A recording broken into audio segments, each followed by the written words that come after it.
Assalamualaikum warahmatullahi wabarakatuh. Allahumma salli ala Sayyidina Muhammad wa ala ali Sayyidina Muhammad. Anda sedang menyaksikan Tanyalah Ustaz, biar tahu jangan keliru, dengan topik tafsir dan taranum, perbincangan berkaitan surah As-Sabaq bersama dengan jemputan kita, iaitu Al-Fadhil Ustaz Muhammad Zarifi. Anda juga boleh menonton secara HD di www.tonton.com.my. Bangun pagi perkena kopi, kopi dibancuh kekasih sejati. Apa khabar Hajah dan Haji? Nak tanya, dah mengaji? Belum? Don't worry, tak apa. Jom pagi ini kita bersama-sama mengaji dengan guru kita yang mulia, iaitu Al-Fadhil Ustaz Muhammad Zarifi. Assalamualaikum Ustaz. Waalaikumsalam warahmatullahi wabarakatuh. Apa khabar Ustaz? Alhamdulillah. Pantun tadi luar biasa. Alhamdulillah, terima kasih Ustaz. Terima kasih juga yang sudi bersama dengan kita pagi ini. Kita nak menelusuri perbincangan ayat 18 hinggalah 23 berkaitan surah As-Sabaq. Mudah-mudahan segala peringatan yang kita dapat dalam surah ini menjadikan pedoman dalam kehidupan. Tanpa buang masa, jom kita dengarkan dahulu bacaan alunan ayat suci Al-Quran daripada guru kita. Dengar cerita Ustaz Zarifi nak belanja taranum Hijaz. Betul Ustaz? Kita cubalah jadi ke tidak. InsyaAllah. Dipersilakan Ustaz. Baik, surah Sabaq ayat nombor 18 sehingga ayat nombor 23. Jadi tuan-tuan dan puan, sama-sama kita buka mushaf untuk sama-sama kita baca dan kita tekuni terjemahan dan tafsirnya nanti, insya-Allah. Bismillahirrahmanirrahim.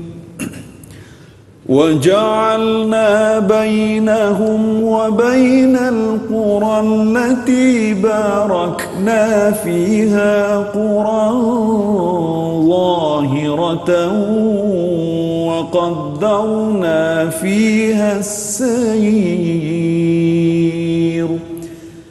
سِيرُوا فِيهَا لَيَالِيَ وَأَيَّامًا آمِنِينَ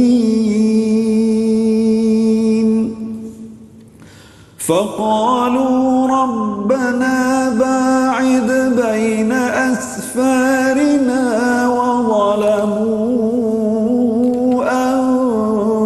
أنفسهم فجعلناهم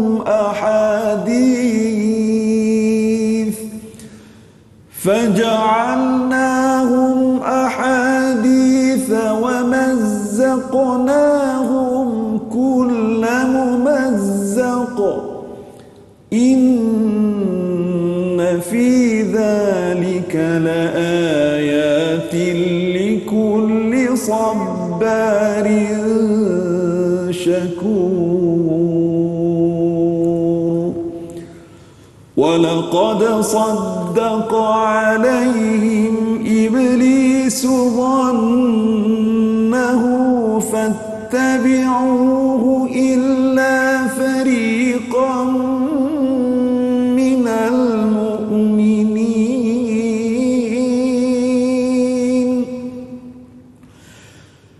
وما كان له عليهم من سلطان إلا لنعلم من يؤمن بالآخرة ممن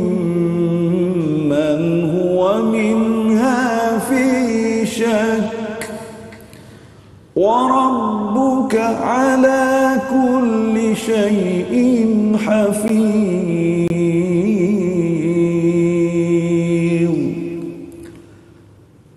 قل ادعوا الذين زعمتم من دون الله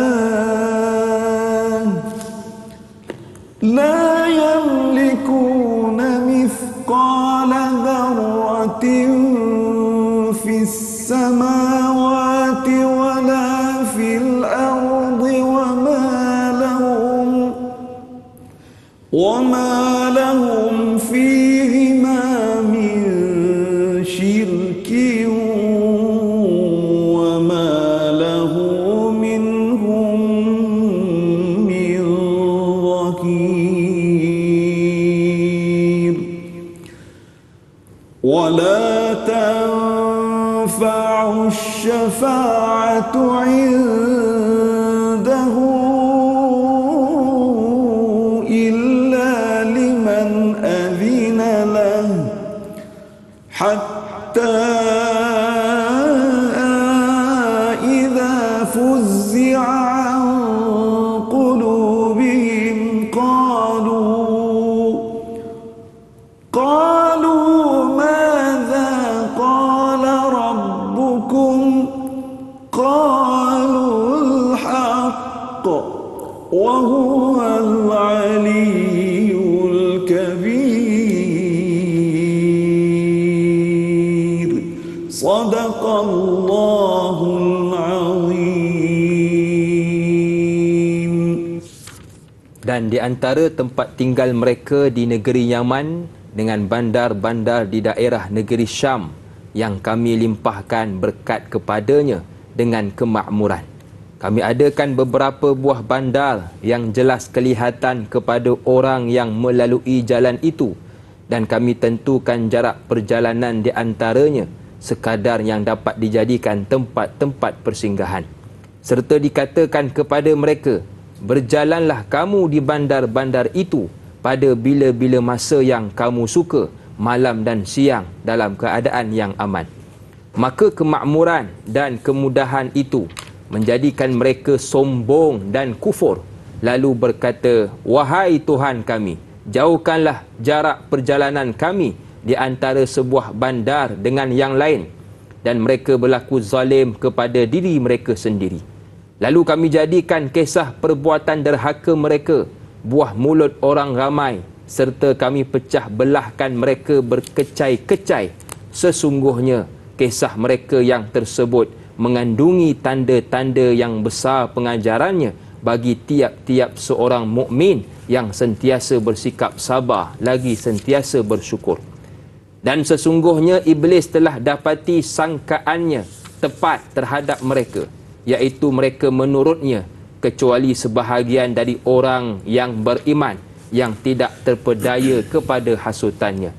Dan sememangnya tiadalah bagi iblis sebarang kuasa untuk menyesatkan mereka, melainkan untuk menjadi ujian bagi melahirkan pengetahuan kami tentang siapakah yang benar-benar beriman kepada hari akhirat dan siapa pula yang ragu-ragu terhadapnya.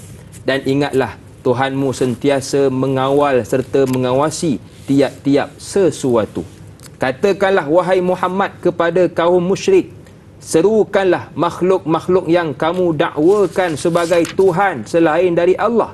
Mereka tidak memiliki kuasa seberat debu pun di langit dan di bumi, dan mereka tiada sebarang bahagian perkongsian dengan Allah dalam mencipta dan mentadbirkan langit dan bumi. Dan Allah pula tidak mendapat sebarang pertolongan dari mereka.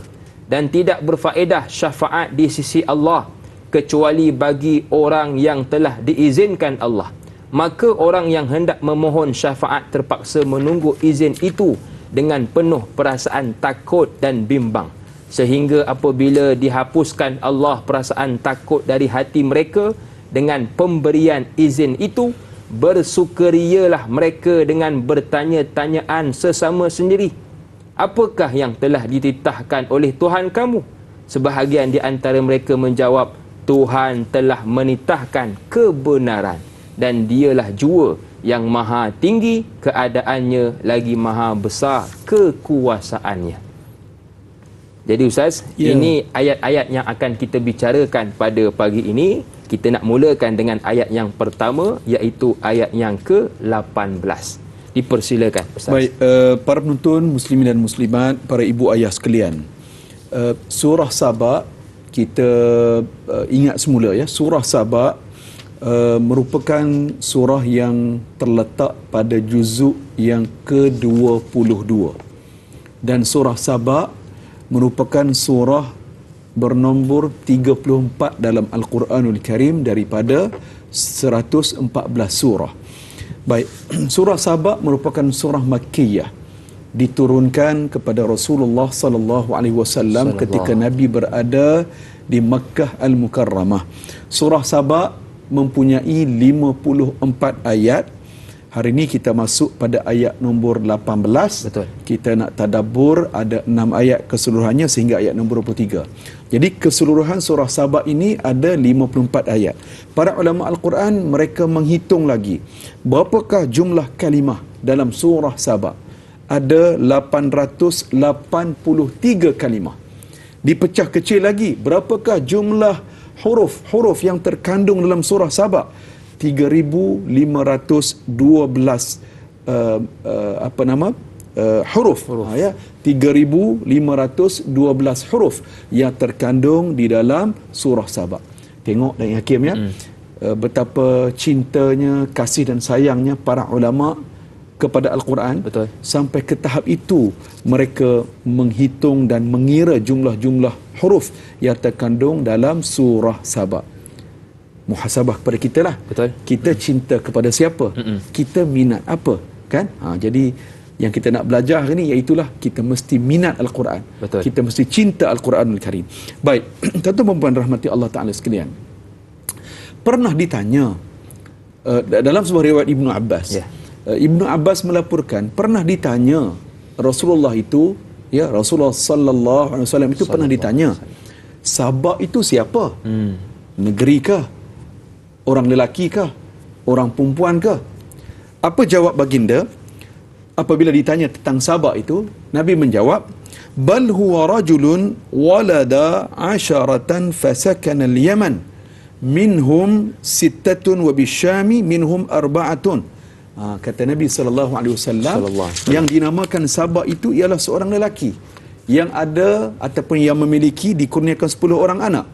Di antara mereka ada 6 orang anak-anaknya itu tinggal di Yaman dan 4 orang lagi tinggal di Syam.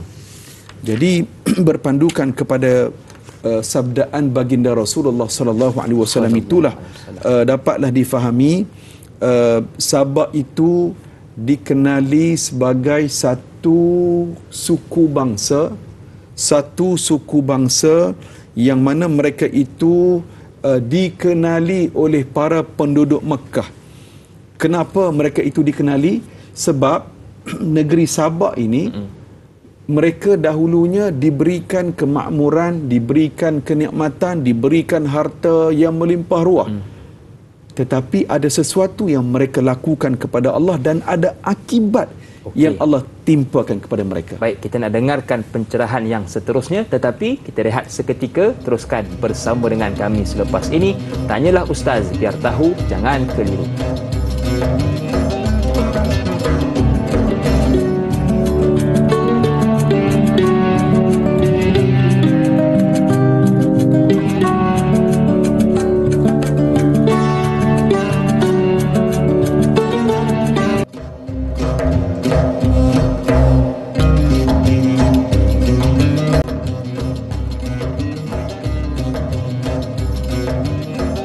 Terima kasih kepada anda yang masih lagi sudi bersama dengan kami dalam Tanyalah Ustaz, biar tahu jangan keliru. Bagi anda yang mungkin baru bersama dengan kami, kita sedang membahaskan surah As-Saba bermula ayat 18 hinggalah ayat 23. Bagi anda yang ada Al-Quran di rumah, pimpinan Tafsir Ar-Rahman, lebih mudah untuk kita pelajari dan kita telusuri perbincangan ayat pada pagi ini. Kita nak terus meraihkan soalan pertama pagi ini, datangnya dari sahabat kita Al-Shal. Jom kita lihat soalannya.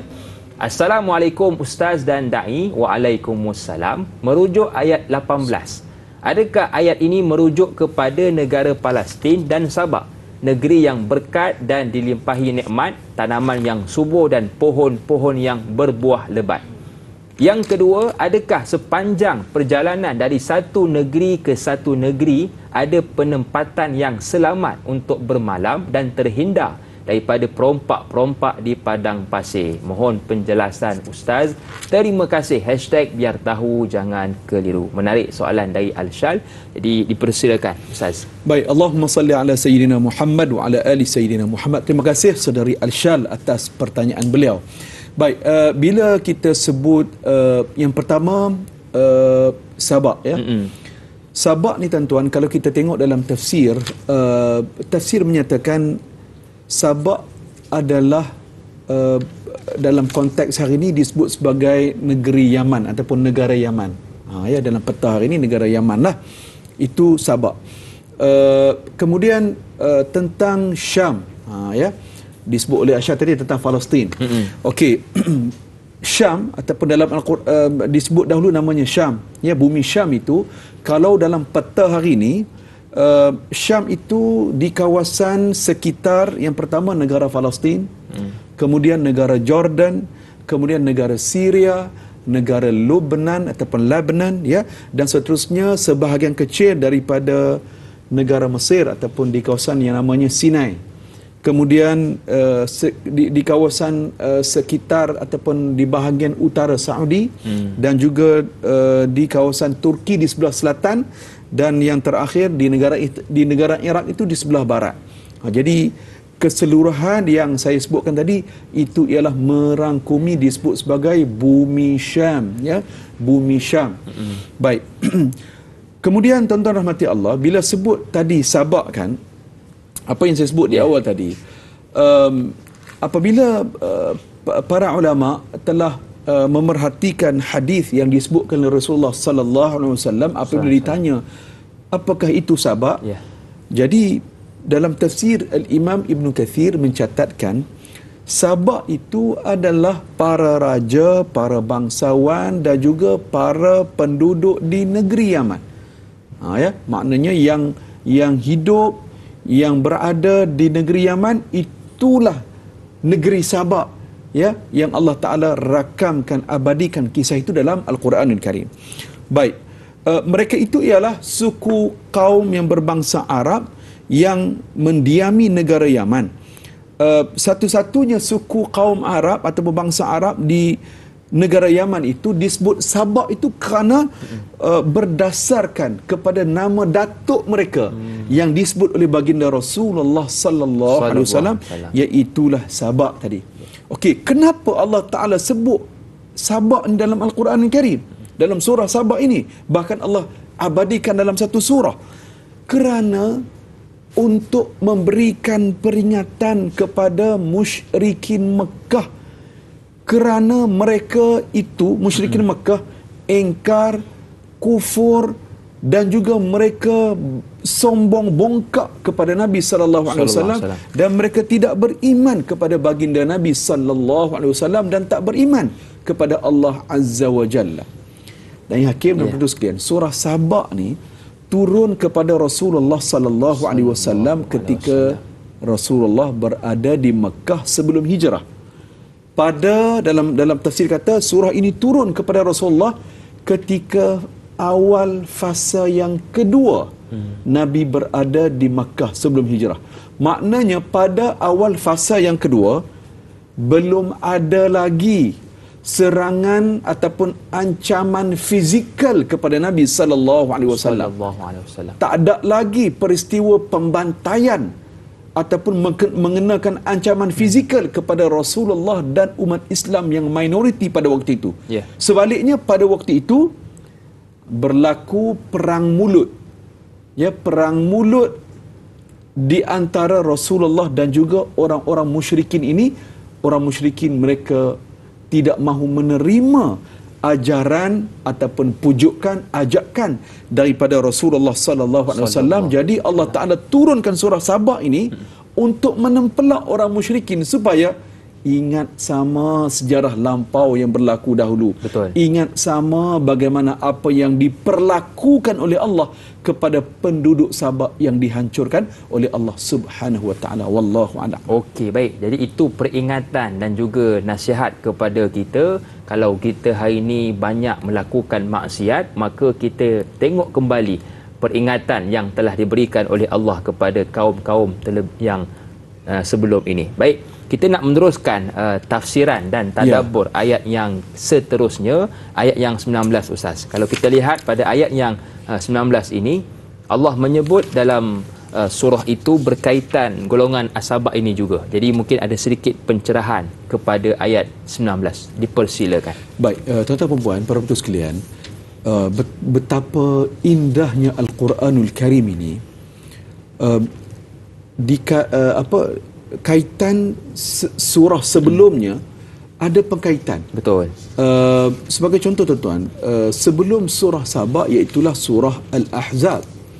Dalam surah Al-Ahzab, ayat yang terakhir, ayat nombor 73, Allah Ta'ala berfirman, liyu'adziballahu al-munafiqina wal-munafiqat wal-musyrikina wal-musyrikat wa yatuballahu 'alal mu'minin wal-mu'minat wa kana Allahu ghafurar rahima. Allah Ta'ala menyatakan Allah Ta'ala telah menyiksa orang-orang munafik, lelaki dan perempuan, orang-orang musyrikin, lelaki dan perempuan. Kerana apa? Kerana mereka telah mengingkari Allah Subhanahu Wa Ta'ala. Mereka telah mengingkari hari kiamat. Okey, makna itu ayat yang terakhir dalam surah Al-Ahzab. Ketika mana dalam surah Saba pula, ayat nombor 3, Allah Subhanahu Wa Ta'ala explain sekali lagi apakah perkara yang mereka ingkari itu. Surah Saba ayat nombor 3 menyebut, wa qala allazina kafaru la ta'tina as-sa'ah. Orang-orang kafir itu mereka berkata kepada orang-orang beriman, hari kiamat itu tidak akan berlaku. Hari kiamat itu tak akan datang kepada kami, takkan mai kat kami pun. Jangan bimbanglah, tak mai pun. Jadi ini keingkaran utama orang-orang kafir. Dan Allah Ta'ala nak bagi tahu, inilah juga keingkaran yang dilakukan oleh orang-orang Sabak, penduduk-penduduk Sabak. Baik, kenapa? Apa yang mereka ingkar? Baik, Sabak ini, para betul rahmati Allah, di negeri Yaman ini, Allah Ta'ala kurniakan kepada mereka, apa yang Allah Ta'ala kurniakan? Allah kurniakan kemakmuran. Allah Ta'ala kurniakan tanam-tanaman yang subur-subur. Masya Allah. Sehingga kan dalam ayat sebelum ni yang ditadabburkan oleh Fadilatul Ustaz Muhammad Khairul Anwar Basri, ya, Ustaz Muhammad Khairul Anwar Basri sebelum episod ini, Allah Ta'ala kurniakan penduduk Sabak itu jannatani an yaminin wa shimalin. Allah Ta'ala kurniakan 2 kebun buah-buahan, Masya Allah, kanan dan kiri. Dalam tafsir, Al-Imam Ibn Kathir menyatakan kanan dan kiri itu bukan dekat-dekat. Dia bersetentangan, dia jauh, agak jauh. Yeah. Dia kumpulan kebun yang kedua-duanya, kanan dan kiri itu jadi belaka. Masya Allah, subur. Menjadi belaka. Kan? Jadi, apa anugerah yang Allah Ta'ala bagi? Orang-orang yang lalu lalang di situ boleh petik sahaja buah itu dan makan terus. Masya Allah. Maknanya tak perlu bawa bekal, tak perlu. Petik saja. Petik saja. Masya Allah. Mudah saja dapat buah-buahan itu. Allah Ta'ala bagi kepada penduduk Sabak ketika itu. Maknanya ini rezeki daripada Allah. Allah Ta'ala memberikan rezeki kepada penduduk Sabak. Baik, tuan-tuan yang dirahmati Allah Ta'ala sekalian, kerana itulah dalam ayat 18 tadi, Allah Ta'ala menyatakan, allati waja'alna bainahum wa bainal qura allati barakna fiha quran zahiratan. Allah Ta'ala berikan kepada penduduk Sabak ini rezeki, bukan setakat negeri mereka itu Allah Ta'ala berikan kemakmuran, juga beberapa negeri yang lain, beberapa kawasan yang lain juga Allah Ta'ala bagi keselamatan kepada mereka. Okey. Dan pada ayat inilah para ulama kata negeri Sabak dan juga satu tempat lagi iaitulah negeri Syam. Maknanya dalam tempoh perjalanan, orang yang travel, musafir daripada Sabak nak sampai ke Syam itu, perjalanannya itu selamat. Mereka keluarlah, siru fiha layali wa ayyaman aminin. Keluarlah bila-bila waktu pun. Nak pergi ke bandar tersebut, sama ada pagi ataupun malam, semuanya aman belaka. Masya Allah. Dalam tafsir, sebagai contoh, Qatadah menyatakan tadi, kebun-kebun yang dianugerahkan oleh Allah Subhanahu Wa Taala, kebun buah-buahan itu rendang-rendang, dijadikan tempat berteduh oleh penduduk negara itu. Dan Al-Imam Al-Baydawi pula menyatakan 2 kebun itu bukanlah 2 buah kebun, tetapi 2 buah kumpulan kebun. Masya-Allah. Maknanya besar kebun-kebun tanam-tanaman yang Allah Ta'ala bagi kepada mereka. Dan Al-Imam Az-Zamakhsyari menyatakan, setiap orang yang berjalan pada waktu pagi, kemudian boleh pula berehat ya pada waktu pagi, boleh pula tidur dan berehat pada waktu di pertengahan jalan. Kalau yang sampai pada waktu malam juga boleh berehat pada waktu malam. Masya-Allah. Dan rehat mereka itu rehat dalam keadaan aman dan nyaman, tak perlu bimbang, tidak ada lapar, kemudian tidak diganggu pun oleh orang jahat, perompak, tak ada siapa pun ganggu, dan pada waktu itu mereka diberikan keamanan. Rumusannya para ulama berikan kepada kita kefahaman. Negeri Sabak ini Allah Ta'ala berikan 5 perkara kepada mereka. Yang pertama, negeri yang aman. Baik, Ustaz. Yang kedua, negeri yang subur. 3 lagi kita sambung. Okey, cantik Ustaz. Kita nak sambung mendengarkan lagi 3 perkara, tetapi kita rehat seketika. Teruskan bersama dengan kami selepas ini. Tanyalah Ustaz, biar tahu jangan keliru.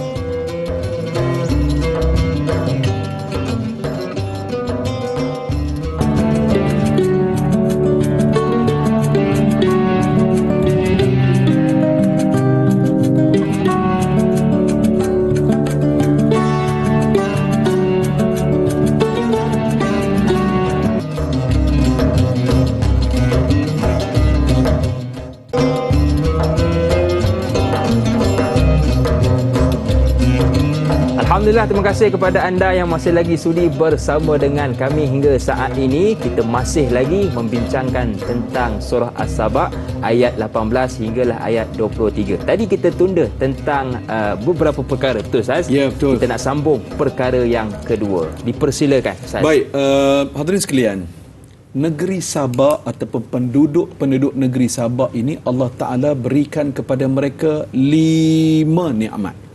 Yang pertama, negeri aman makmur. Kedua, negeri yang subur dengan tanam-tanaman. Nak buah-buahan, petik je, ambil je, boleh makan terus. Masya Allah. Kenyang. Nombor 3, daerahnya berdekatan dan bersambung-sambung di antara satu sama dengan lain.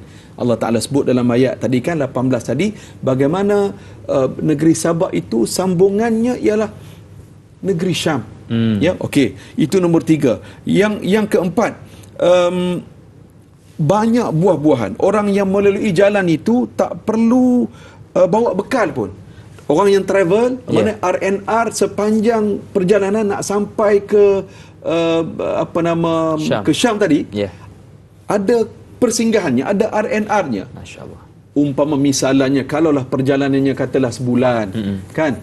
Ada 10 RNR, ada 10 checkpoint. Masya-Allah.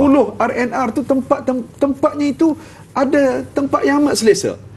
Makan ada, minum ada, berehat boleh, semua ada. Allah Ta'ala bagi kepada mereka.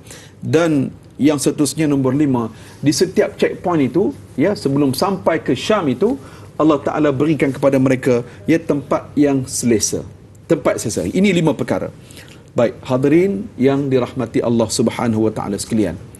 Apakah tujuannya Allah Ta'ala rakamkan cerita ini? Ada satu perkara penting yang Allah Ta'ala nak bagi tahu kepada kita, iaitulah pada ayat nombor 19 dalam surah Sabah. Ada sesuatu penting yang Allah Ta'ala nak bagi tahu kepada kita. Wallahu a'lam. Okey, baik. Jadi kita sudah habis membincangkan ayat 18, ayat pertama pagi ini. Kita nak terus meraihkan soalan berkaitan ayat ke-19 dari Masrifah Nur Jamain. Assalamualaikum Ustaz dan Da'i serta semua kru. Tanyalah Ustaz. Waalaikumsalam. Ayat 19. Adakah permusuhan dan perpecahan yang berlaku disebabkan masalah hati orang-orang yang kaya terhadap orang-orang miskin? Bolehkah Ustaz huraikan tanda-tanda kekuasaan Allah bagi orang yang sabar dan bersyukur? Mohon pencerahan Ustaz. Terima kasih. #biar tahu jangan keliru. Terima kasih Puan Masrifah yang bertanya. Secara umumnya, betul, permusuhan dan perpecahan itu boleh berlaku akibat masalah hasad dengki. Semua orang lah, semua pihak lah, tak kira lah sama ada orang yang kaya ataupun orang yang tidak berada, kan? Tak kira lah, maknanya hasad dengki dan kita sebut sebagai ujub, takabur, hasad dengki, kemudian tidak mengindahkan orang lain, tak peduli orang lain, sifat ananiyah, keakuan. Ini merupakan perkara yang menyebabkan kita ini boleh jadi berpecah dan juga boleh kita ini jadi boleh bergaduh sesama kita. Betul. Okey, itu pengajaran secara umum. Baik, pada ayat nombor 19, Puan Masrifah dan tuan-tuan dan puan muslimat rahmati Allah Taala sekalian. Allah Taala rakamkan bagaimana penduduk Sabak ni, ya, Sabak ni kan, mereka ini ingkar kepada Allah, mereka kufur kepada Allah, mereka tak syukur atas nikmat yang Allah Ta'ala bagi kepada mereka. Allah Ta'ala rakamkan dialog yang diungkapkan oleh penduduk Sabak. Apakah penduduk Sabak sebut? Faqalu Rabbana ba'id baina asfarina. Wahai Tuhan kami, sekarang ini Engkau jauhkanlah jarak perjalanan kami nak sampai ke Syam tu. Jauhkanlah. Kalaulah setelah mereka diperingatkan oleh para Rasul, supaya mensyukuri nikmat dengan mentauhidkan Allah. Para Rasul dan para Nabi beri peringatan ini kepada mereka. Setiap hari beri peringatan. Setelah mereka boring dengar peringatan, tazkirah dan nasihat tu, mereka terkeluar dari mulut mereka. Mereka kata, oh kalau macam tu, jauhkanlah kami, tak payahlah dekat macam sekarang. Allah. Kan, kami jauh pun kami tak ada hal lah. Kan, tak perlulah ada RNR, tak perlulah bagi kepada buah-buahan, bagi padang jarak, padang tutukur, padang pasir pun tak apa. Kan? Kalau disebabkan nikmat itu kamu menyuruh kami untuk mentauhidkan Allah, tak apalah, kami rela, kami jauh, tak mengapalah, kami tak ada hal pun. Bahasa Allah. Anak muda sekarang kan. Macam itulah kata-kata yang dirakamkan oleh Allah Subhanahu Wa Taala dalam ayat nombor 19 surah Sabah ini. Rupa-rupanya tuan-tuan dan puan, dialog yang hampir sama diungkapkan oleh musyrikin Makkah, Quraisy, kepada Rasulullah sallallahu alaihi wasallam. Allah Taala rakamkan dalam surah Al-Anfal ayat nombor 32. Okey, kita belik sekejap. Surah Al-Anfal ayat nombor 32. Wa idh qalu Allahumma in kana hadha huwa al-haq min 'indik fa amtir 'alaina hijaratan minas sama' awi'tina bi'adzabin alim. Itu dah yakin. Ayat nombor 32. Allahumma, dan ingatlah ketika mereka kaum musyrikin Mekah berkata, wahai Tuhan kami, jika betul Al-Quran itu ialah yang benar daripada kamu, maka hujankanlah kami dengan batu dari langit. Ni punya belagak dan sombong ni. Dia nak cabar Allah, nak cabar Rasulullah. Dia kata kalau betul Quran tu betul daripada Allah, sekarang ni Muhammad hang bagi tahu Tuhan hang tu, suruh Tuhan kamu turunkan hujan daripada kami ni, hujan batu dari langit. Allah. Turunkan kami hujan batu dari langit. Awitina bi'adzabin alim, atau datangkan kami sekarang azab seksa yang tidak terperi sakitnya. Allah. Muhammad bagi tahu Tuhan hang, suruh azab kami la ni bukan minggu depan. Cabar Ustaz. Cabar. Allah Akbar. Berani sungguh. Jadi dialog inilah yang diulang-ulang oleh penduduk Sabak, yang mana mereka minta kepada Nabi mereka, oh kalau macam tu tak payahlah bagi pada kami ni. Allah. Ba'idna, jauhkan jarak perjalanan kami. Baik, tuan-tuan, puan-puan, muslimin dan muslimat yang dirahmati Allah Ta'ala sekalian. Rupa-rupanya kaum Bani Israel, mereka juga pernah mengungkapkan perkara yang sama kepada Nabi Musa alaihi salatu wassalam. Tuan-tuan, kan kita tahu bagaimana Allah Ta'ala memberikan nikmat kepada Bani Israel. Allah Ta'ala turunkan kepada mereka al-manna was-salwa. Man was-salwa. Kan ada restoran yang nama Man was-salwa kan? Kan? Tuan-tuan, al-man was-salwa ni apa? Madu, madu dan juga burung. Kan Allah Ta'ala turunkan dari langit sebagai makanan kepada golongan Bani Israel ini. Tuan-tuan, mereka kufur dan ingkar kepada Allah mereka boring. Seolah-olahnya boring lah setiap hari makan benda yang sama ni. Kan? Jadi mereka kufur, mereka tak bersyukur. Mereka kata apa kepada Nabi Musa? Dan dirakamkan dalam Al-Quran, dia kata, sekarang ini wahai Musa, kamu minta kepada Tuhan kamu supaya turunkan kepada kami sayur-sayuran, turunkan kepada kami mentimun, turunkan kepada kami bawang putih, turunkan kami jintan manis, dan turunkan kepada kami bawang merah. Orang kampung kata Ustaz, demand. Demand pula. Betul nak yakin kan? Allah Ta'ala bagi man dan salwa kepada mereka, tetapi mereka kufur ingkar, minta yang bukan-bukan pula kepada Allah Subhanahu Wa Ta'ala. Minta tu bukan kerana nak sangat, tapi minta tu kerana saja nak test.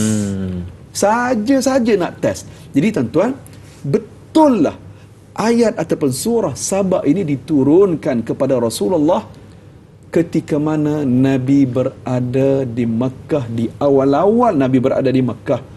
Kenapa nak menempelak? Hei Quraisy, hei musyrikin Makkah, kamu tengok apa yang telah diperlakukan kepada penduduk Sabak dahulu. Tuan-tuan, Musailamatul Kadzdzab, ya, Musailamatul Kadzdzab, dia punyalah nak challenge Al-Quran, kan?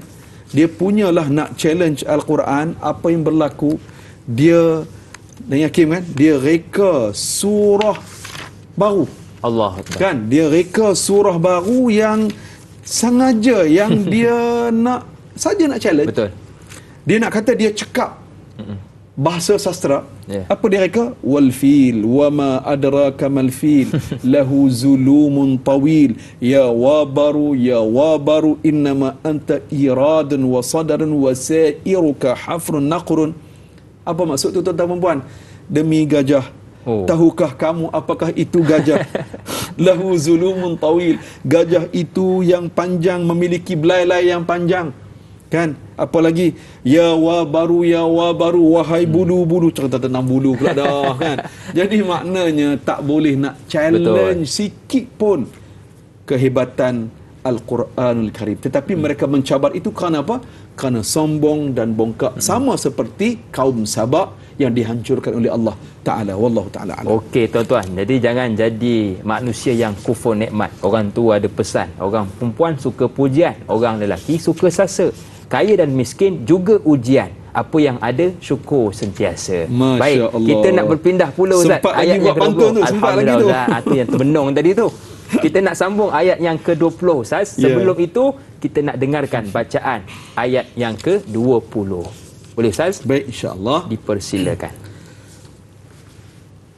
وَلَقَدْ صَدَّقَ عَلَيْهِمْ إِبْلِيسُ ظَنَّهُ فَاتَّبَعُوهُ إِلَّا فَرِيقًا مِنَ الْمُؤْمِنِينَ. Dan sesungguhnya Iblis telah dapati sangkaannya tepat terhadap mereka, iaitu mereka menurutnya kecuali sebahagian dari orang-orang yang beriman yang tidak terpedaya kepada hasutannya. Itu terjemahan maknanya Da'i Hakim. Okey, baik. Jadi Ustaz, kalau kita lihat di sini, sesungguhnya Iblis telah dapati sangkaannya tepat terhadap mereka. Jadi apakah maksud sangkaan di sini? Dan mengikut ayat Quran yang disebutkan dan dibacakan tadi, sebahagian dari orang yang beriman tidak terpedaya kepada hasutannya. Jadi adakah cara untuk kita mengelak daripada hasutan syaitan jadi orang yang beriman? Dipersilakan. Allahumma salli ala Sayyidina Muhammad wa ala ali Sayyidina Muhammad. Kerana itu tuan-tuan perempuan, pada ayat nombor 19 tadi kan, Allah Ta'ala beritahu, faja'alnahum ahadith, kami telah jadikan kisah mereka itu, iaitu kisah Sabak. Ya, kami telah jadikan kisah penduduk Sabak itu kisah yang akan disebut-sebut sampai hari kiamat. Allah abadikan dalam Al-Quran bagaimana mereka itu dihina oleh Allah Subhanahu Wa Taala, dek kerana sifat sombong dan bongkak mereka. Wa mazzaqnahum kulla mumazzaq. Allah Ta'ala kata bila mereka dihancurkan itu, mereka dipecah-pecahkan. Mereka itu lari bertempiaran, dipecah-pecahkan mereka itu. ataupun dihancurkan mereka itu. Inna fi dzalika la ayat likulli sabbarin syakur. Dan itulah kisah-kisah yang mengandungi tanda-tanda kebesaran Allah bagi setiap orang yang beriman, yang sentiasa sabar dan mereka bersyukur. Okey, tuan-tuan dan puan rahmati Allah Ta'ala sekalian. Ayat nombor 20. Ya. Walaqad saddaqa alaihim iblis. Baik, dalam ayat ini iblis telah bersangka ataupun berkata, dia kata, betul lah, mereka itu hancur kerana mereka ikut kita. Kan? Yeah. Para ulama sebagai contoh Ibnu Ashur ketika ayat nombor 27, dia kata kata-kata yang diungkapkan oleh penduduk Sabak, Yeah. yang dia sebut tadi, Rabbana ba'id baina asfarina. Yeah. Ya Allah, kalau macam tu engkau jauhkanlah kami nak sampai ke Syam tu, tak payah dekat macam sekarang pun tak apalah. Baik, kata-kata itu kata Ibnu Ashur, kata-kata untuk mencabar Allah dan nak mencabar para rasul dan para nabi. Mereka nak kata hampa tak payah datang pada kami lah. Menyibuk je. Macam itulah. Yeah. Kan? Macam itulah maknanya. Baik, tuan-tuan muslimin dan muslimat yang dirahmati Allah Ta'ala sekalian, kata Mujahid, ya, Mujahid ketika mentafsirkan ayat ini, dia kata ayat nombor 20 ni Allah Ta'ala tidak khususkan kepada kaum Sabak semata-mata. Ayat ini kepada semua orang peringatan supaya jangan jadi macam kaum Sabak. Jangan jadi macam orang-orang Sabak. Ya. Maknanya bila kita membaca Al-Quran ataupun ayat 20 ni bukan hanya sekadar kepada kaum Sabak semata-mata, Tapi untuk kita juga. untuk kita semua. Maknanya Okey. kita baca Quran itu ada kaitan dengan kita. Baik Wallahu Ustaz, a'lam. kita nak mendengarkan lagi pencerahan tentang syarahan ayat Al-Quran pada hari ini. Tetapi kita istighfar seketika. Teruskan bersama dengan kami selepas ini. Tanyalah Ustaz, biar tahu jangan keliru.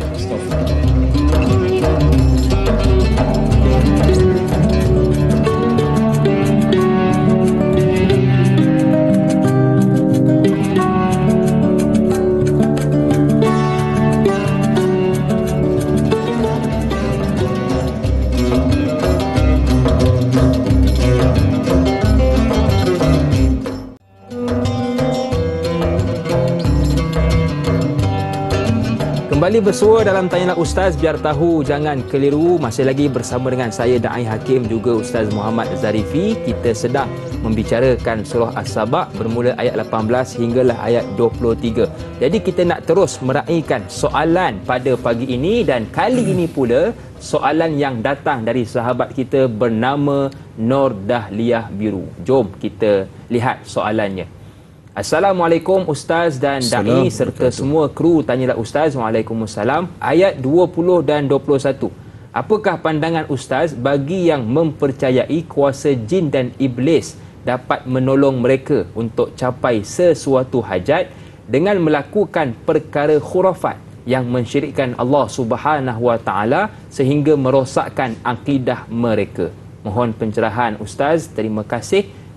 #biar tahu jangan keliru. Terima kasih Puan Nur Dahliah Biru.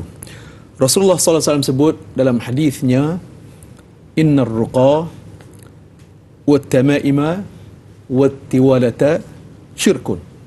Kata Nabi SAW, sesungguhnya jampi-jampi, kemudian mempercayai tangkal-tangkal dan seumpamanya adalah syirik. Jadi kita mesti menghindari perkara ini daripada dalam kehidupan kita. Mesti elak, mesti jauhkan daripada kehidupan kita. Jangan terlibat sama sekali dengan perkara-perkara khurafat. Ya. Apatah lagi istilahnya kita kata apa, bersekongkol lah kan. Maknanya kita mempercayai apa disebut sebagai syaitan.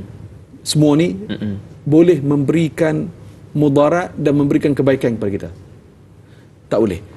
Maknanya hanya Allah Subhanahu Wa Taala, hanya Allah sahaja yang maha berkuasa. memberi mudarat, memberi kebaikan hanya kuasa Allah Subhanahu wa taala. Jadi apa yang perlu kita buat? Kita mesti berdoa, minta, mohon kepada Allah, hanya saja kepada Allah. Jangan kita percayai kepada perkara khurafat, tahyul, ya, percaya kepada sial dan majal dan sebagainya. Jadi perkara-perkara ini yang kita perlu perhalusi, yang kita perlu ingat sama-sama. Bukan apa, Dai Hakim, kadang-kadang kita percaya inilah kan tutup bomo yang salah ni lah. Betul. Kan, yang bercanggah dengan Islam. Ajar perkataan-perkataan yang kita pun tak faham apa benda yang dia baca tu. Tak pernah dengar. Tak pernah dengar. Campur pula perkataan kan.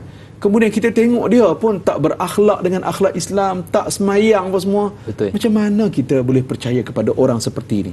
Jadi cukuplah kita menjadikan Al-Quran dan hadis-hadis Rasulullah sallallahu alaihi wasallam itu sebagai pegangan kepada kita. Kita mohon kepada Allah Subhanahu wa taala. Wallahu taala alam. Pergi meminang anak dara, orangnya cantik, cukup sifat. Kalau ingin hidup sejahtera, jauhi dengki juga khurafat. Insya-Allah hidup akan tenang dan aman. Baik Ustaz, bila kita menyebut tentang ayat yang ke-21 ini, perbincangan kita berkenaan surah As-Saba, saya tertarik dengan perkataan, kalau kita lihat dalam terjemahan ayat 21 surah As-Saba ini, melainkan untuk menjadi ujian bagi melahirkan pengetahuan kami tentang siapakah yang benar-benar beriman. Jadi apakah yang dimaksudkan pada ayat tersebut? Dipersilakan Ustaz. Allahumma salli ala Sayyidina Muhammad wa ala ali Sayyidina Muhammad. Tuan-tuan rahmati Allah Ta'ala sekalian, Al-Imam Al-Mawardi menyatakan ayat-ayat yang kita sedang kupas sama-sama pada hari ini memang betul-betul kena kepada kita. Betul. Allah berikan peringatan kepada kita. Nombor satu, jangan kita kufur nikmat. Jangan kita tak syukur atas nikmat Allah. Kerana itu Rasulullah ajar kepada kita, tuan dan puan, jangan sama sekali kita berkata buruk kepada makanan dan minuman. Betul. Ya, jangan berkata buruk. Ya, maknanya kalau kita tak suka, tak payah makanlah. Betul. Nah, jangan kita berkata buruk lah. Yeah. Kan, maknanya kita maki makanan tu, kan kita hina makanan Allah. tu, jangan. Dalam riwayat Rasulullah sallallahu alaihi wasallam, kalau ada makanan yang mungkin tak kena dengan selera ataupun yang Nabi tak mau makan, Nabi tak makan. Nabi tidak memperlekehkan makanan itu. Yeah. Jadi ini satu yang kita nampak kecil je kan, tapi inilah tanda orang bersyukur. Betul. Kita sama sekali tak akan menghina makanan yang kita ada. Tuan-tuan, hari ni kan, pagi ni tuan-tuan dan puan, selepas tamat rancangan kita ni, kita berfikir-fikir kita nak makan menu apa.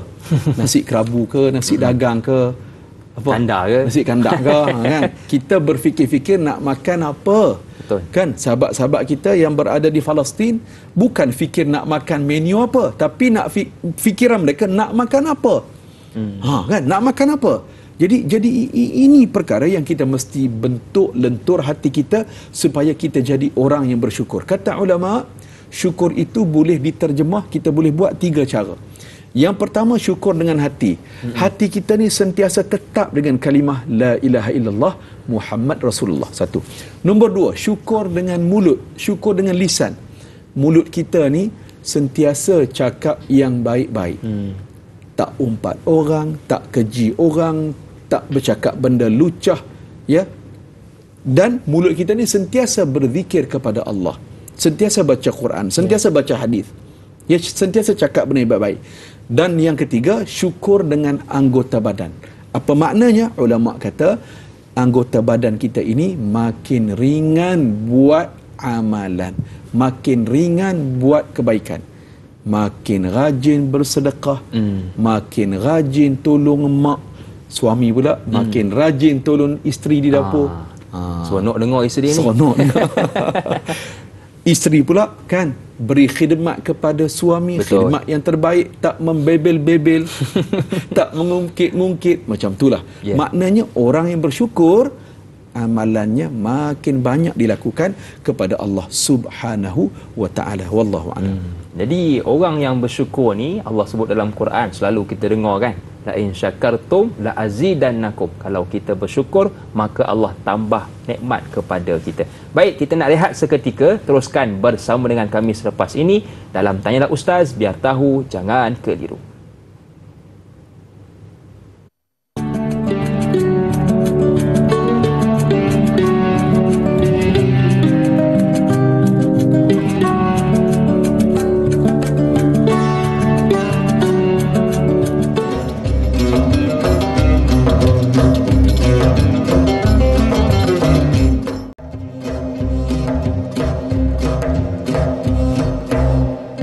Terima kasih kepada anda yang masih lagi sudi bersama dengan kami dalam Tanyalah Ustaz, biar tahu jangan keliru. Kita masih lagi membicarakan tentang surah As-Saba ayat 18 hinggalah ayat 23.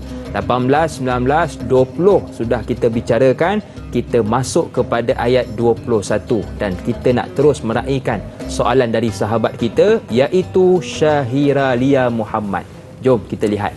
Assalamualaikum Ustaz dan Da'i serta semua. Waalaikumsalam. Surah Sabah ayat 21. Syaitan itu sedikit pun tidak mempunyai kuasa, tetapi apa yang menyebabkannya menjadi kuat. Terima kasih. Oh, ada 5 bunga Ustaz. 5 lah bagi Ustaz ya. Dipersilakan. Allahu Akbar. Allahumma salli ala Sayyidina Muhammad wa ala Sayyidina Muhammad. Baik, penonton sekalian, ayat yang kita sedang bicarakan ini, para ulama menyatakan Allah Ta'ala datangkan kisah kaum Sabak ini. Allah Ta'ala nak tunjuk kepada kita, Allah hancurkan penduduk Sabak ini dengan banjir besar. Ya, dengan banjir besar. Pada ayat nombor 16, ayat nombor 15 dan nombor 16 sebelum ini ya, kita telah tadabburkan. Fa'aradu fa'arsalna alaihim saylal aram wa baddalnahum. Allah Ta'ala sebut kerana mereka berpaling ingkar, lalu kami telah hantarkan kepada mereka banjir yang membinasakan. Wabaddalnahum bi jannatayhim jannatain zawatay ukulin khamtin wa athlin wa syai'in min sidrin qalil. Allah Ta'ala gantikan 2 kumpulan kebun yang subur itu dengan 2 kumpulan kebun yang berisi pohon-pohon yang pahit buahnya. Baik, tuan-tuan dan puan rahmati Allah Ta'ala sekalian, rumusannya ulama bagi kepada kita, penduduk Sabak ini dihancurkan oleh Allah kerana 2 perkara. Nombor 1, mereka ikut hawa nafsu. Nombor 2, kerana mereka ikut syaitan. Ikut hasutan syaitan dan iblis. Jadi iblis dan syaitan jadi kuat kerana apa? Kerana kita ikut mereka. Okey. Kerana itu tuan-tuan, puan-puan muslimin dan muslimat yang dirahmati Allah Ta'ala sekalian, ada satu kitab yang dikarang oleh Ibn Jauzi. Kitab itu judulnya Talbis Iblis. Bagaimana iblis itu dia berjaya menipu ataupun belitan iblis kepada kita. Antara cara yang dibuat ialah benda yang jahat itu direka bentukkan nampak tak jahat. Nampak benda baik. Itu cara yang iblis dan syaitan buat. Jadi antaranya apa tuan-tuan? Kata para ulama, antaranya syaitan membisik-bisikkan kepada kita supaya, contoh ya, kita ni hanya menolong orang-orang susah yang jauh sahaja. Orang-orang susah di kalangan saudara mara, adik-beradik, kita tak tolong pun. Ini jadi muhasabah kepada kita. Betul. Maknanya kita tolong bagus dah. Kita tolong orang susah di negara luar, kita tolong orang yang fakir miskin yang bukan kalangan keluarga kita, bagus dah, alhamdulillah, itu benda yang baik. Tapi kita terlupa dan kita kedekut, kita kikir untuk membantu ahli keluarga, sanak saudara kita yang dekat, yang ada hubungan darah dengan kita. Betul. Ini peringatan kepada kita. Maknanya di samping kita bantu orang yang susah, orang yang jauh, jangan lupa tolong dan bantu orang yang susah dalam kalangan keluarga, adik-beradik kita, sanak saudara kita. Bukan pada Hakim, kadang-kadang kan adik kita susah. Betul. Kan? Adik sendiri, Ustaz. Adik sendiri. Kita ni abang. Adik minta tolong, abang tak cukup lah abang bulan ni, tolong boleh sikit. Kita pun apa kata kita kat dia? Engkau ni tak ada benda lain, asyik minta. Pemalas betul lah. Kan, padahal itu baru kali pertama adik kita minta pada kita. Betul. Kan? Jadi maknanya ini halusnya bisikan dan belitan syaitan. Dia suruh ataupun dia tak marah kita tolong orang jauh, tapi dia bisik pada kita, kamu jangan tolong keluarga kamu jangan kamu tolong saudara mara ataupun adik-beradik kamu. Ini halusnya belitan syaitan. Kerana itulah tuan-tuan, dalam Talbis Iblis juga Ibnu Jauzi rakamkan bagaimana dialog antara Nabi Nuh dan juga syaitan dan iblis. Pada satu ketika Nabi Nuh nak naik perahu, dan ketika Nabi Nuh nak naik perahu itu, tiba-tiba Nabi Nuh nampak ada seorang lelaki tua yang Nabi Nuh tak kenal dia. Nabi Nuh tak pernah jumpa dia. Rupa-rupanya itu syaitan ataupun iblis yang merupa jadi wajah orang tua. Baik, bila iblis tadi ataupun yang merupa jadi orang tua ni naik atas perahu, jadi Nabi Nuh tanyalah, kenapa kamu datang ke sini? Apa tujuannya? Jadi iblis tu menjawab, aku datang ke sini adalah untuk mencuri hati sahabat-sahabat kamu. Aku nak ambil hati, nak curi hati sahabat-sahabat kamu, tetapi aku nak biarkan jasad mereka. Maknanya syaitan tadi sebut yang merupa jadi orang tua tadi, dia nak kata dia nak ganggu, nak hasut, nak pujuk orang-orang tadi ni. Tuan-tuan, akhirnya berlaku dialog di antara Nabi Nuh dan lelaki tua yang merupa tadi, padahal dia iblis. Dia kata, aku akan hancur dan hasut manusia ni dengan 5 cara. 5 cara aku nak hasut. Tetapi Nabi Nuh kata, kamu tak perlu bagi tahu semua, kamu bagi tahu 2 saja. Allah Akbar. 2 perkara itu senjata ataupun cara untuk menghasut kita manusia. Yang pertama, iblis kata akan dihasut manusia itu dengan jalan tamak. Tamak setamak-tamaknya. Itu pun tak dulu, Ustaz. Itu cara pertama. Cara yang kedua, dengki. Ni pun satu hal juga kan. Kerana dengki orang sanggup melakukan sihir. Kerana dengki. Kerana dengki orang sanggup pijak orang lain. Jadi ini 2 cara yang disebut oleh iblis kepada Nabi Nuh. Dia akan menyesat dan dia akan menghasut kita. Wallahu a'lam. Akan datang berbagai godaan, bermacam gaya bisikan syaitan. Maka hidup carilah Tuhan, lepaslah kita dari hasutan. Okey Ustaz, kita nak berpindah ayat 22. Ayat yang kedua terakhir pagi ni. Sempat buat bantuan tu. Masya-Allah. Tengok Ustaz dapat idea. Luar biasa. Okey Ustaz, dipersilakan ayat 22. Allahumma salli ala sayyidina Muhammad wa ala ali sayyidina Muhammad, ayat nombor 22 surah Saba. Qul id'u alladhina za'amtum min dunillah la yamlikuna mithqala dharratin fis samawati wala fil ard wa ma lahum fihima min syirkin wa ma lahu minhum min zahir. Katakanlah wahai Muhammad kepada kaum musyrik, serukanlah makhluk-makhluk yang kamu dakwakan sebagai Tuhan selain dari Allah. Mereka tidak memiliki kuasa seberat debu pun di langit dan di bumi, dan mereka tiada sebarang bahagian perkongsian dengan Allah dalam mencipta dan mentadbirkan langit dan bumi, dan Allah pula tidak mendapat sebarang pertolongan daripada mereka. Baik tuan-tuan, dalam tafsir Ar-Rahman, tafsir pimpinan Ar-Rahman kita ni, muka surat 1131. Betul. Pada ayat nombor 22 ini ada nota kaki. Nota kaki bernombor 1473. Dicatatkan di sini, ayat ini hingga ayat nombor 27 menerangkan kesalahan dan keburukan perbuatan syirik.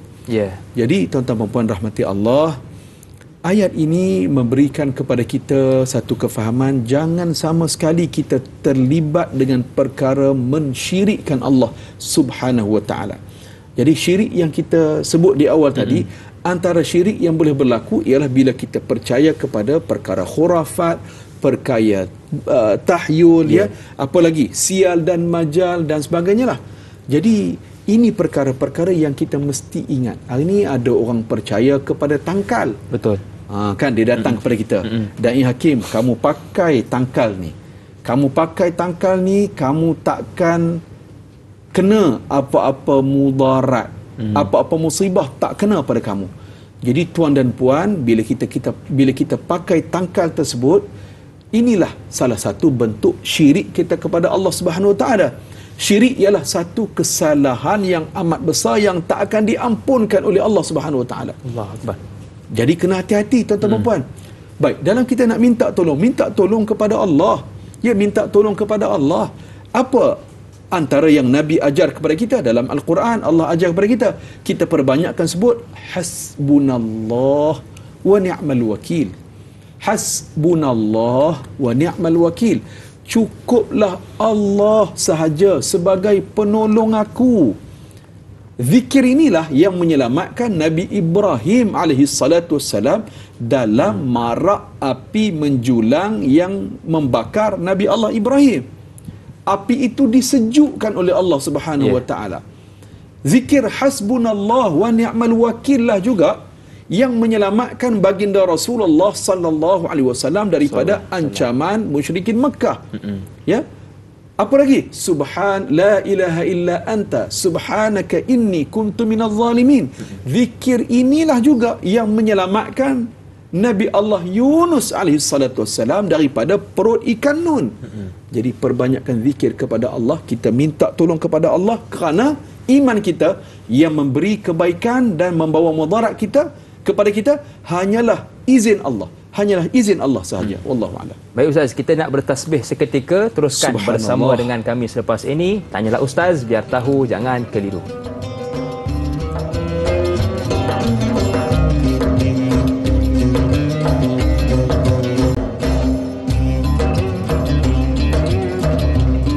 Pejam celik, Alhamdulillah kita sudah berada di penghujung rancangan Tanyalah Ustaz, biar tahu, jangan keliru. Mudah-mudahan apa yang telah dikongsikan oleh Ustaz Zarifi dapat kita amalkan dalam kehidupan. Kita nak terus beralih ke ayat 23, ayat yang terakhir pagi ini, membicarakan tentang syafaat. Jadi jom kita dengarkan pencerahannya daripada Ustaz. Silakan. Baik, Allahumma salli ala Sayyidina Muhammad wa ala ali Sayyidina Muhammad. Baik, tuan-tuan dan puan rahmati Allah, dalam surah Saba 18 hingga ayat nombor 23 ni, Allah Ta'ala tampilkan kepada kita satu cerita bagaimana umat ini telah dihancurkan oleh Allah Subhanahu Wa Ta'ala. Baik tuan-tuan, ada satu kisah yang saya nak kongsikan, iaitulah satu tempat yang dinamakan sebagai Pompei ni tuan-tuan, dia sebelum ini berada di Empire Rome, dan hari ini disebut sebagai ataupun berada di kota Itali. Baik tuan-tuan, kisah ini sekitar 79 tahun selepas kelahiran Nabi Isa alaihi salatu wassalam. Ya. Selepas itu telah berlaku satu ledakan gunung berapi yang telah menghasilkan, kesannya ialah debu dan tanah berhamburan yang menyebabkan menenggelamkan kota Pompei, dan melenyapkan kota Pompei itu daripada peta dunia. Hilang. Tuan-tuan, pada tahun 1748 berlaku semula penemuan kota Pompei. Dengan takdir Allah, diperlihatkan semula kota Pompei pada tahun 1748. Cukup mengejutkan, peninggalan itu ataupun yang diwujudkan itu ataupun kesan daripada gunung berapi dulu ni yang telah melenyapkan kota Pompei tiba-tiba wujud semula. Kesannya ialah kelihatan lukisan ataupun objek-objek keras yang menampakkan perlakuan amalan seksual songsang orang-orang terdahulu. Ya, amalan seksual secara songsang orang-orang terdahulu yang diperlihatkan semula. Dan akhirnya tuan-tuan, rumusan pakar analisis mereka mendapati, mereka berpendapat kota tersebut, kota Pompei tersebut telah berlaku perlakuan seks bebas yang berleluasa, yang mengejutkan ataupun yang berleluasa.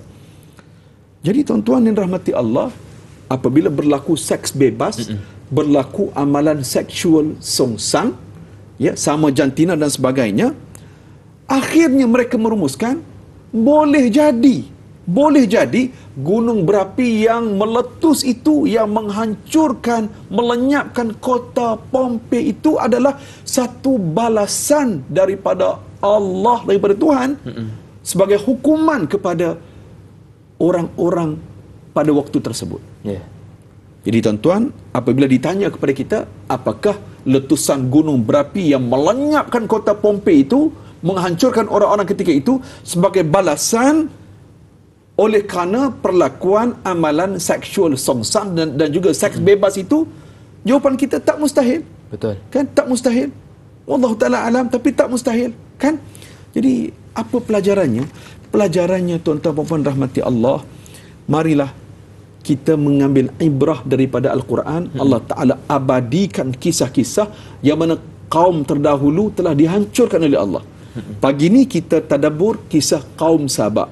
Sebelum ini kita telah pun tadabbur kisah bagaimana kaum Thamud, ya, kaum Nabi Saleh yang dihancurkan oleh Allah Subhanahu wa ta'ala. Jadi kita ambil pengajaran, ambil pedoman. Wallahu a'lam. Baik Ustaz, saya suka dengan soalan yang ditanyakan oleh Ruby Abu Bakar Ruby, sahabat kita. Jom kita lihat bersama.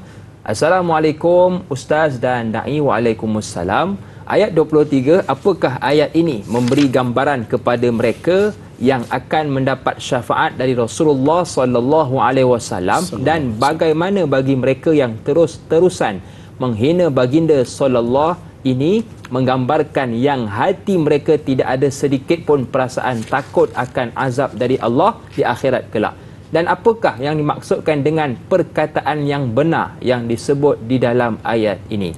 Mohon ulasan dari Ustaz. Syukran.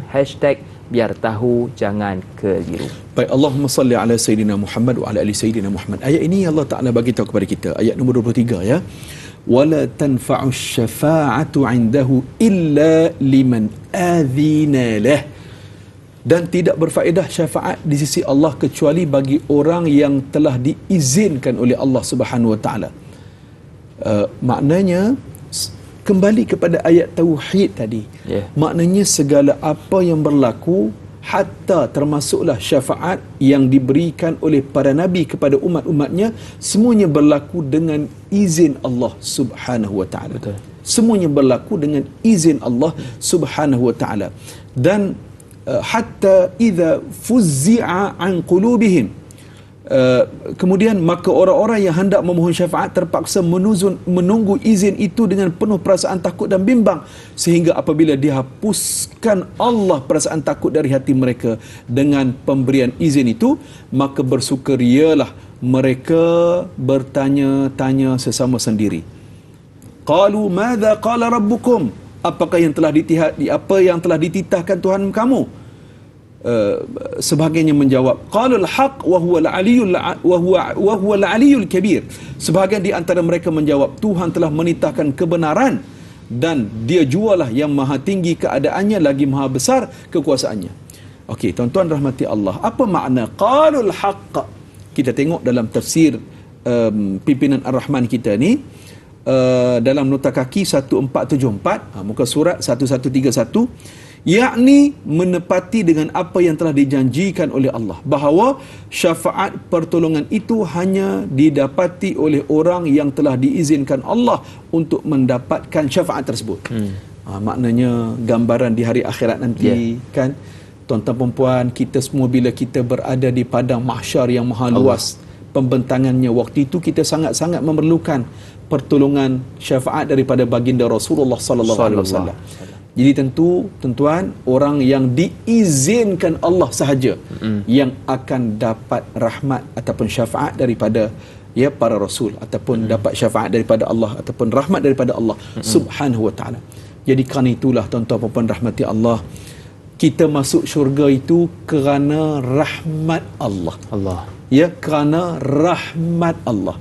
Kerana itu tuan-tuan, jangan ada sekelumit perasaan sombong, takabur dalam hati kita. Kerana orang yang ada perasaan sekelumit sombong, takabur ini tak akan masuk syurga. Jangan kita sombong, jangan kita menyombong, jangan kita takabur. Jangan kita takabur, jangan kita meninggi diri dengan Allah. Sebab apa? Kita ni tak ada apa-apa kuasa pun. Betul. Kita tak ada apa-apa. Wallahu a'lam. Baik. Jadi apa yang kita ada, kuasa, harta dan takhta, itu semua akan lenyap dan yang kekal hanyalah dimilik Allah Subhanahu wa taala. Baik Ustaz, alhamdulillah kita sudah pun berada di penghujung rancangan. Tanyalah Ustaz biar tahu jangan keliru. 3 kesimpulan ringkas untuk pegangan pagi ini. Dipersilakan. Yang pertama Da'i Hakim dan penonton sekalian, ayat nombor 18 sehingga 23 yang kita sama-sama tadabbur. Pertama, kita mesti mengambil pedoman daripada apa yang telah berlaku kepada kaum Sabak.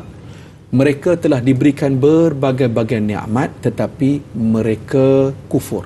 Jadi nombor 1, ambil perhatian. Ambil perhatian dan pengajaran. 1. Nombor 2, kita mesti menjadi hamba Allah yang bersyukur atas segala nikmat yang Allah Ta'ala bagi kepada kita.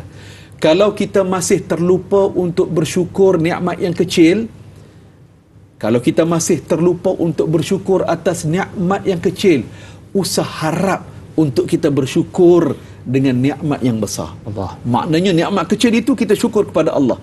Kita latih diri kita. Bila kita dapat nikmat yang besar, kita tak akan lupa Allah Subhanahu wa taala. Dan yang ketiga, tuan-tuan dan puan rahmati Allah, tentunya ayat nombor 18 dan sehingga ayat nombor 23 ini, kita mesti berpegang teguh kepada akidah tauhid, ya, kita beriman kepada Allah.